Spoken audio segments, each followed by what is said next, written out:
Oke, Assalamualaikum warahmatullahi wabarakatuh. Sebelumnya saya ucapkan terima kasih kepada teman-teman ya yang sudah bersedia hadir dalam acara sore ini, yaitu untuk kita sharing ya bagaimana caranya membangun kesadaran pola hidup bersih dan sehat atau PHBS di era globalisasi ini. Oke, teman-teman. Nah, untuk membahas tadi membangun perilaku PHWS, perilaku hidup bersih dan sehat di era globalisasi ini, kita dapat menggunakan beberapa teori ilmu perilaku ya teman-teman. Karena ketika kita membangun kesadaran atau membangun suatu mindset di dalam masyarakat atau kepada beberapa individu gitu, kepada individu, kita harus mengetahui gitu perilaku-perilaku apa aja yang bisa meningkatkan individu atau masyarakat itu untuk merubah perilaku mereka sehingga dapat meningkatkan derajat kesehatan seperti itu. Nah, di sini ada beberapa teori, ada the stage of substance use theory, kemudian ada operant conditioning theory, kemudian ada HBM atau Health Belief Model, kemudian ada TRA atau Theory of Recent Action, kemudian juga ada ABC teori ya. Jadi pada sore kali ini saya akan sharing mengenai perubahan perilaku yang ditinjau dari teori-teori tersebut.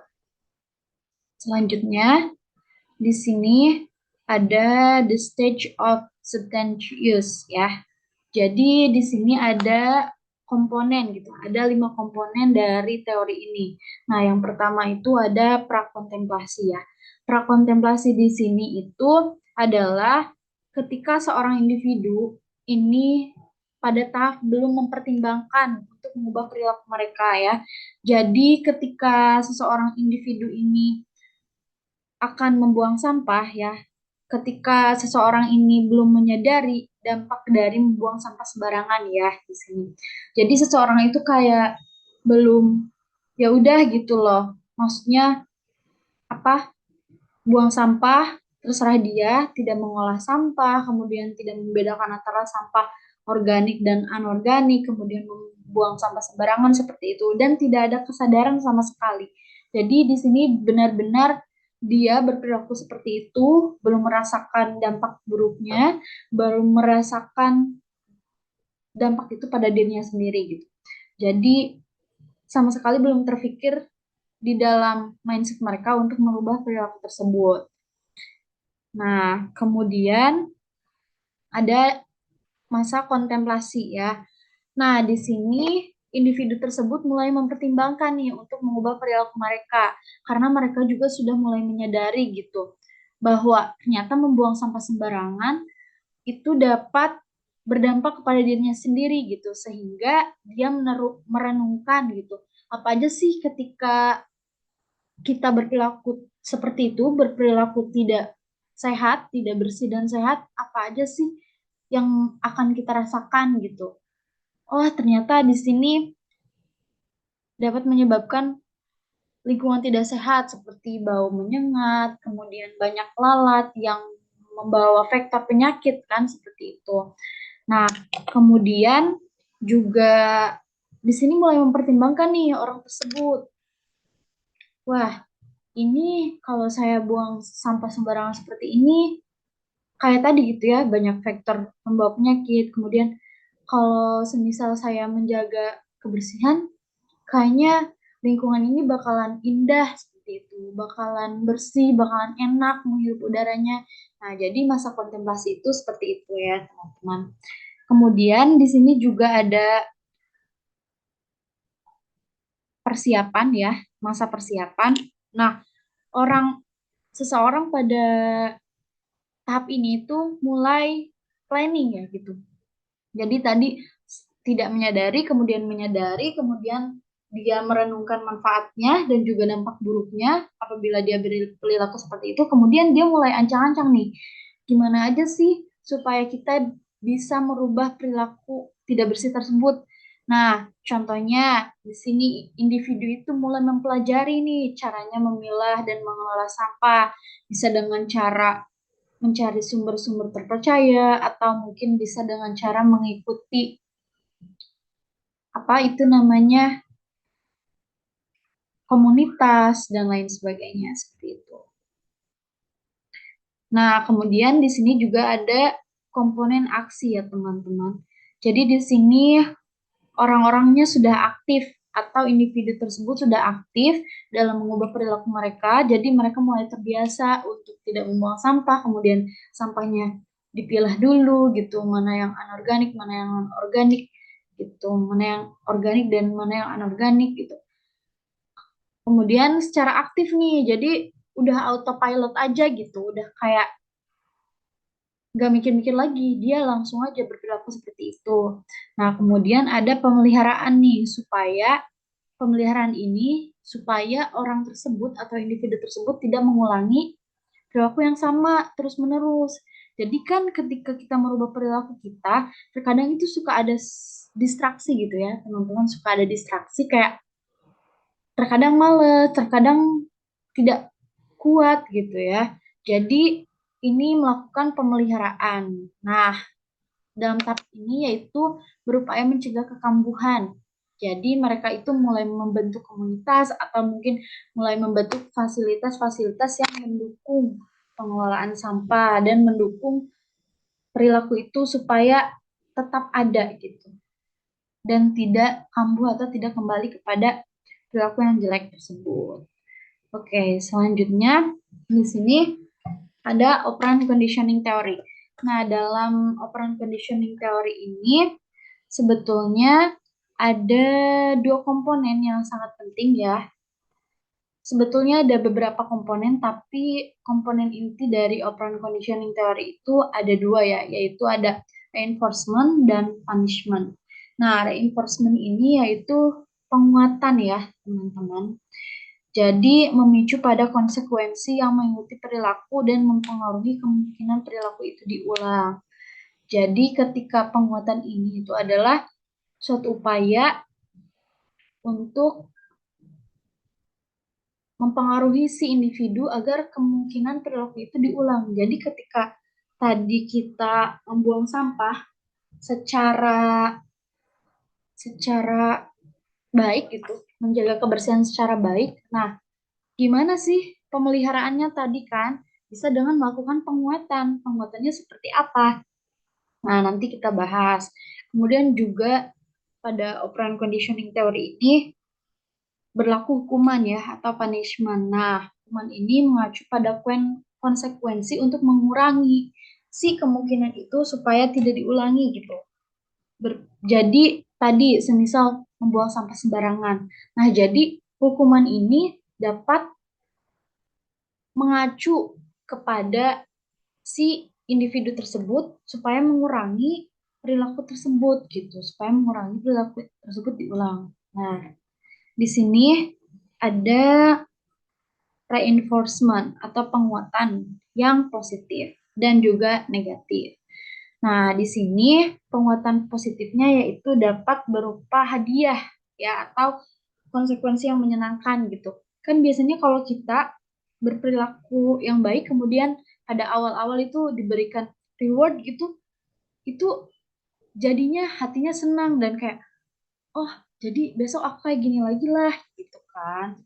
Ternyata baik nih, ternyata kita dapat benefit nih gitu. Nggak ada salahnya berperilaku seperti itu.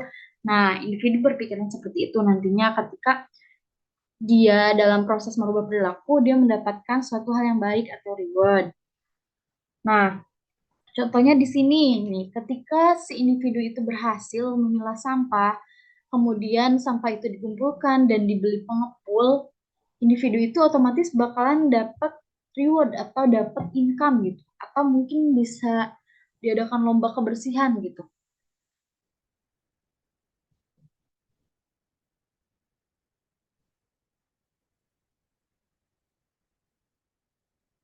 Bisa diadakan kebersihan gitu. Kemudian ada reinforcement negatif atau konsekuensi tidak menyenangkan setelah suatu perilaku individu membuang sampah sembarangan. Nah, ketika individu itu membuang sampah sembarangan, dia akan dicap sebagai orang yang tidak bersih. Jadi nantinya tuh kayak dapat rumor atau dapat konsekuensi moral lah seperti itu.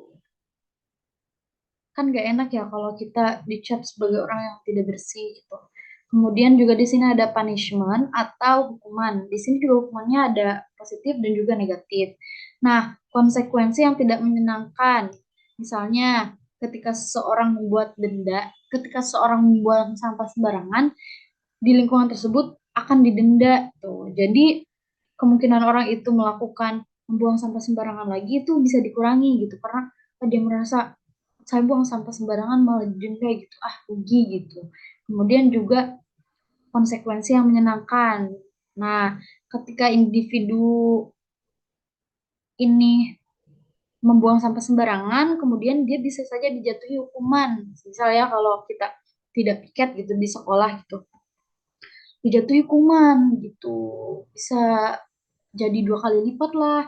Semisal harusnya yang cuma 1 hari membersihkan kelas, dan karena dia tidak membersihkan kelas, dia mendapatkan konsekuensi untuk membersihkan kelas selama 1 minggu, semisal. Nah, dengan ada punishment seperti itu kan, individu bakalan kayak mikir untuk meninggalkan tidak membersihkan lingkungannya gitu. Kemudian juga di sini ada health belief model ya. Nah, di sini ada aksi, kemudian juga di sini ada di pertengahan gitu, kemudian di sini ada demografi gitu. Jadi ketika si individu melakukan action atau mengambil tindakan untuk meningkatkan kesehatannya gitu ya, yang dapat mempengaruhinya yaitu yang pertama ada demografi ya. Di sini ada kelas sosial, ada jenis kelamin, kemudian ada umur, dan juga ada secara psikologi atau karakter, ada personality, kemudian peer group pressure atau tekanan dari lingkungan ya, seperti itu dan lain sebagainya. Contoh saja di sini kita untuk melakukan aktivitas fisik gitu ya, aktivitas fisik karena obesitas gitu. Jadi kita tujuannya di sini untuk melakukan aktivitas fisik karena obesitas gitu kan, itu juga merupakan perilaku hidup bersih dan sehat gitu ya. Kalau obesitas kan itu karena pola makannya tidak diatur seperti itu. Nah, di sini ada eh, perceived model atau si individu tersebut memahami dan menyadari bahwa dia itu bisa aja loh beresiko dan percaya bahwa dia itu rentan terkena obesitas gitu. Kemudian, nah, pemahaman tersebut kan hadir dari kelas sosial gitu, dari umur, pemahaman, seperti itu. Kemudian yang kedua adalah percaya jika obesitas itu berdampak buruk gitu pada dirinya. Jadi dia juga percaya tuh ternyata dengan saya obesitas dan tidak melakukan aktivitas fisik itu dapat berpengaruh terhadap kesehatan saya gitu. Kemudian di sini muncullah motivasi gitu, motivasi dari lingkungannya, motivasi dari keluarganya, orang-orang sekitarnya, begitu. Kemudian di sini juga ada perceived benefit ya, atau si individu itu jadi sama-sama yang ada di kotak ini, 2 kotak ini itu harus sama-sama kuat ya. Jadi kuat kalau dia paham, kalau dia rentan gitu. Kuat juga kalau dia tahu dampak buruknya gitu akibat dari tidak melakukan fisik dan pola makan yang tidak teratur, tidak dijaga seperti itu. Kemudian di sini ada perceived benefit ya. Jadi si individu tersebut percaya bahwa ketika dia merubah perilaku tersebut atau kemudian dia jadi rajin berolahraga, rajin aktivitas fisik, kemudian pola makannya juga diatur, nah dia bakalan mendapatkan manfaat. Nah, dia percaya akan hal itu. Jadi ketika dia berolahraga dan juga menjaga pola makan, dia dapat mendapatkan benefit yaitu tubuh yang sehat, kemudian tubuh yang dapat aktif, beraktivitas seperti itu. Kemudian si individu juga percaya bahwa dia dapat tuh mengatasi hambatan-hambatan ketika dia merubah perilaku tersebut. Seperti itu. Kemudian yang selanjutnya di sini ada TRA atau Theory of Recent Action ya, teman-teman. Jadi di sini, nah, teori of reason action ini, sebelum seorang individu bisa merubah perilaku, jadi dia tuh apa ya, memunculkan keinginan atau intention atau niat sebagai faktor penentu gitu ya teman-teman. Kemudian seseorang dalam perilaku ada dorongan gitu dari niatnya. Nah, niat itu ditentukan oleh sikap individu dan juga norma-norma yang ada di sekitar individu tersebut atau norma subjektif ini ya. Nah, kemudian teori ini berasumsi bahwa manusia itu dalam berperilaku atau bertindak itu mereka bertindak itu dengan cara yang sadar ya, dan mereka mempertimbangkan informasi-informasi yang tersedia. Jadi eh, di sini perilaku ini memiliki alasan gitu. Nah, kemudian niat itu dipengaruhi oleh dua hal, yaitu ada behavior belief ya, kemudian larinya akan ke sikap, kemudian ada normatif belief yang kemudian larinya ke subjektif normatif gitu. Nah, kemudian di sini ada behavior belief ya, yang mempengaruhi attitude ini ya. Jadi behavior belief itu, jadi belief itu artinya keyakinan kan, teman-teman. Nah, jadi keyakinan seorang terhadap suatu perilaku. Jadi ketika kita menawarkan suatu perilaku, si individu itu akan meninjau gitu. Yang ditinjau itu ada dua. Yang pertama outcome, yang kedua evaluation gitu. Jadi ketika seseorang disarankan untuk merubah perilaku, mereka mempertimbangkan gitu, perilaku ini untungnya apa gitu, ruginya apa. Kemudian, nah itu nalurinya manusia seperti itu ya. Manusia akan mempertimbangkan dulu plus minusnya itu seperti apa. Kemudian yang kedua evaluasi gitu. Konsekuensi apa aja yang kemungkinan akan dialami ketika individu itu merubah atau melakukan perilaku yang disarankan gitu. Kemudian eh, dia akan mendapatkan atau menghasilkan output menolak atau tidak menolak, setuju dan tidak setuju gitu dari sini. Nah, kemudian di sini normatif ya. Lingkungan itu sangat kuat ya untuk mempengaruhi seorang merubah perilakunya gitu kan. Ketika di masyarakat ini bisa jadi faktor sosial budaya, kemudian dibentuk masyarakat di mana seorang tinggal ya.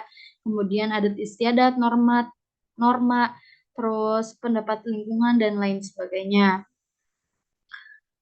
Dan juga bisa diartikan normatif subjektif ini merupakan pendapat lingkungan gitu.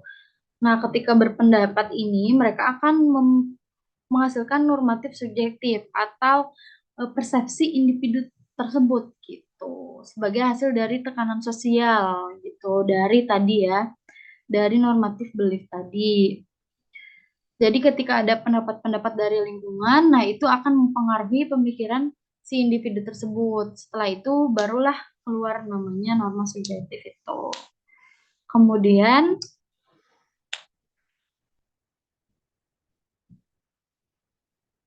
nah kalau dia kuat maka seseorang